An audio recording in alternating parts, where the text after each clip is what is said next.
For this lesson, I'm working in Project 0201, working with the project panel. You can access that project file with the media that comes with this lesson. Just double-click on it to open it up in Premiere Pro.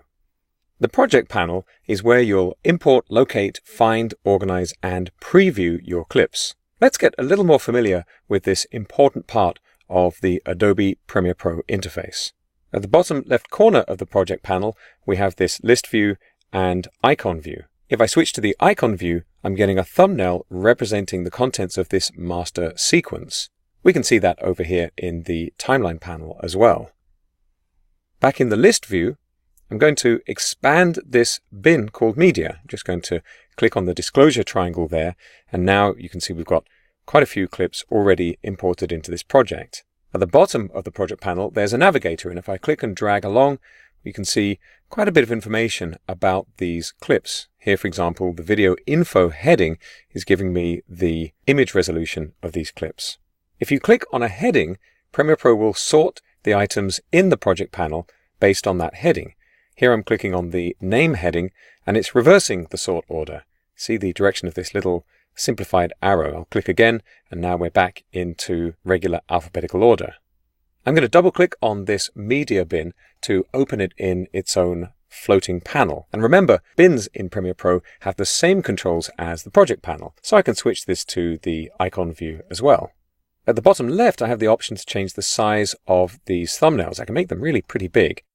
And I'm going to resize this panel so you can see that each of these can become kind of a source window for you to check out your contents.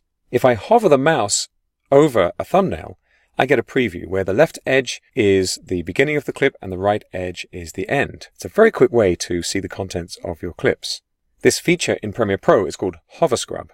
If I single click to select a clip rather than double clicking, which would open it in the source monitor, I get a mini timeline, a little indicator of where I am in the clip.